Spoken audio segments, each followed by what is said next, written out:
ಬನ್ನಿ ಈ ಕಡೆ ಬನ್ನಿ.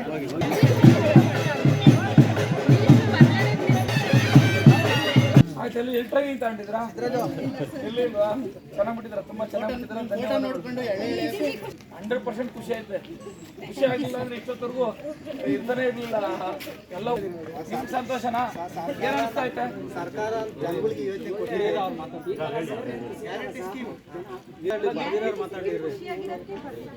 ಈ ರಂಗೋಲಿ ಸ್ಪರ್ಧೆ ಮಾಡ್ತಾ ಇರೋದಕ್ಕೆ ಏನ್ ಅನಿಸ್ತಾ ಐತೆ? ತುಂಬಾ ಖುಷಿ ಆಗ್ತೈತೆ. ಯಾರು ಮಾಡಿರ್ಲಿಲ್ಲ, ಇವತ್ತು ಫಸ್ಟ್ ಟೈಮ್ ಈ ತರ ಸ್ಪರ್ಧೆ.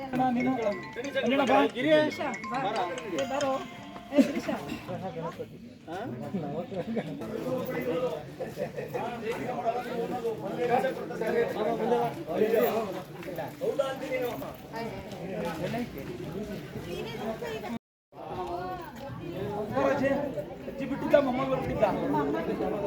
ಹೌದಾ? ಎಲ್ಲಿ?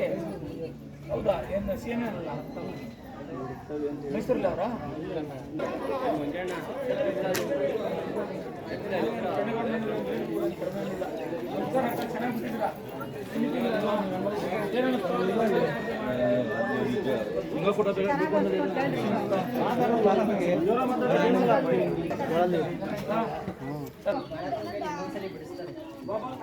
ಏನ್ ಮಾಡ್ತಾ ಇದ್ದೀಮ್ಮ?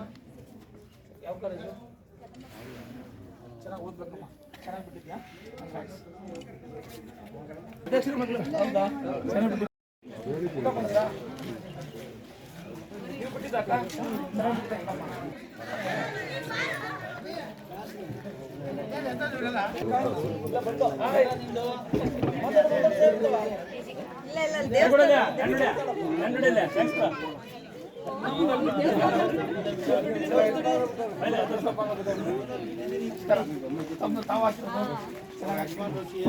ಹೌದಾ?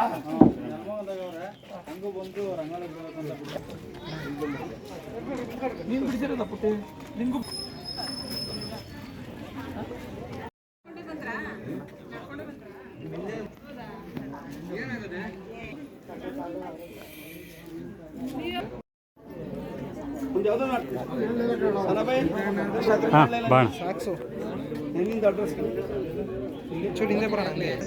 ಮಾಡೋಣ ಇದನ್ನ. ಮೇಡಮ್ ವಿಡಿಯೋ ಮಾಡ್ಕಣೆ, ಕಳ್ಸು. ಏನಿಸ್ತು ಓವರಾಲ್ ಆಗಿ ನಿಮಗೆ? ಬೇಜಾರು ಮಾಡ್ಕೊಂಡ್ಬಿಡ್ರಿ, 5 ನಿಮಿಷ ರೀ.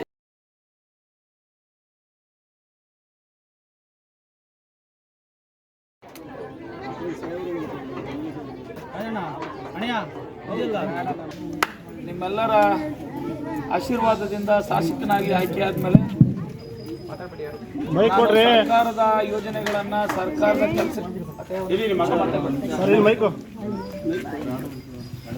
2023 ಮೇ ತಿಂಗಳಲ್ಲಿ ನಾನು ಶಾಸಕನಾದ ಮೇಲೆ ನೆಲಮಂಗಲ ವಿಧಾನಸಭಾ ಕ್ಷೇತ್ರದ ಅಭಿವೃದ್ಧಿಗೆ ಸುಮಾರು 1,500 ಕೋಟಿಗೂ ಹೆಚ್ಚು ಅನುದಾನ ತಗೊಂಡು ಕ್ಷೇತ್ರದ ಅಭಿವೃದ್ಧಿಯನ್ನು ಮಾಡತಕ್ಕಂಥ ರಸ್ತೆಗಳನ್ನ, ಚರಂಡಿಗಳನ್ನ, ವಿದ್ಯುತ್ ಇಲಾಖೆಯ ಕೆಲಸ ಕಾರ್ಯಗಳನ್ನು ಮಾಡ್ತಾ ಇರತಕ್ಕಂಥ ಸಂದರ್ಭದಲ್ಲಿ ಕೇವಲ ಸರ್ಕಾರಿ ಯೋಜನೆಗಳನ್ನು, ಸರ್ಕಾರಿ ಕೆಲಸಗಳನ್ನು ಮಾಡಿದ್ರೆ ಅಷ್ಟೇ ಸಾಲದು. ನಾನು ವೈಯಕ್ತಿಕವಾಗಿ ಈ ಕ್ಷೇತ್ರದ ಜನತೆಯ ಋಣವನ್ನು ತೀರಿಸಬೇಕು ಅಂತ ಹೇಳಿ ನೆಲಮಂಗಲ ಉತ್ಸವ ಅಂತಕ್ಕಂಥ ಕಾರ್ಯಕ್ರಮವನ್ನು ನಾನು, ನಮ್ಮ ಪಕ್ಷದ ಮುಖಂಡರು, ಕಾರ್ಯಕರ್ತರು ಸೇರಿ ತೀರ್ಮಾನ ಮಾಡಿ ಫೆಬ್ರವರಿ ತಿಂಗಳಲ್ಲಿ ನೆಲಮಂಗಲ ಉತ್ಸವಕ್ಕೆ ಚಾಲನೆ ಕೊಟ್ಟು, ಆ ಚಾಲನೆ ಕೊಟ್ಟಿದ್ದ ದಿನ ಸುಮಾರು 4,500 ವಿದ್ಯಾರ್ಥಿಗಳಿಗೆ ಒಂದೇ ವೇದಿಕೆಯಲ್ಲಿ ಪ್ರತಿಭಾ ಪುರಸ್ಕಾರವನ್ನು, SLC PUCಯಲ್ಲಿ ಸುಮಾರು 75%ಕ್ಕೂ ಅಧಿಕ ಅಂಕಗಳನ್ನು ಪಡೆದಿರ್ತಕ್ಕಂಥ ವಿದ್ಯಾರ್ಥಿನಿಯರಿಗೆ ರಾಜ್ಯದ ಮಂತ್ರಿಗಳನ್ನು, ವಿನಯ್ ಗುರೂಜಿ ಅವರನ್ನು ಕರೆಸಿ ಅವರಿಗೆ ಸನ್ಮಾನ ಮಾಡಿ ಅವ್ರನ್ನ ಪ್ರೋತ್ಸಾಹಿಸ್ತಕ್ಕಂಥ ಕೆಲಸವನ್ನು ಮಾಡಿದ್ದೆ.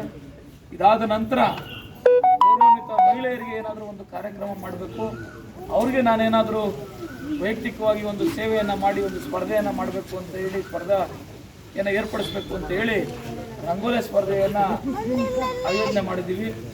ರಂಗೋಲಿಯನ್ನೇ ಯಾಕೆ ಆಯ್ಕೆ ಮಾಡಿಕೊಂಡು ಅಂತ ಅಂದರೆ, ಹಿಂದೂ ಧರ್ಮದ ಅವಿಭಾಜ್ಯ ಒಂದು ಸಂಸ್ಕೃತಿಯ, ನಮ್ಮ ಸಂಪ್ರದಾಯದ ಒಂದು ಅವಿಭಾಜ್ಯ ಅಂಗ ರಂಗೋಲಿ.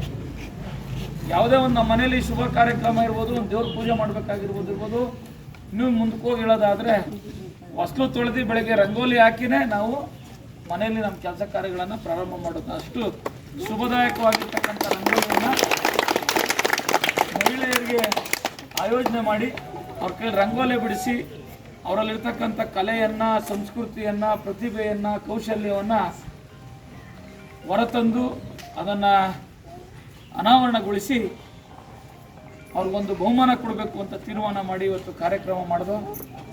ಇದ್ರ ಜೊತೆಗೆ ವಿಶೇಷವಾಗಿ ಇದು ಒಂದು ಕಡೆ ಸ್ಪರ್ಧೆ ಮಾಡಬೇಕು ಅನ್ನೋದಾದರೆ, ಒಂದು ಕಡೆ ಸೇವೆ ಮಾಡಬೇಕು ಅನ್ನೋದಾದರೆ, ನಾನು ಚುನಾವಣೆಗೆ ಗೆದ್ದೋದ್ಮೇಲೆ ಯಾವುದೇ ಒಂದು ಅಭಿವೃದ್ಧಿ ಕಾರ್ಯದ ಭೂಮಿ ಪೂಜೆಗೆ ಬರಲಿ, ಮದುವೆಗೆ ಬರಲಿ, ಸಾಮಾನ್ಯವಾಗಿ ಮದುವೆ ಕರೆದಿರ್ತಕ್ಕಂಥ ಮನೆಯವರು, ನಮ್ಮ ಮುಖಂಡರು, ಕಾರ್ಯಕರ್ತರನ್ನ ಮಾತಾಡಿಸಿ ಹೊರಟೋಗ್ತಿದ್ವಿ.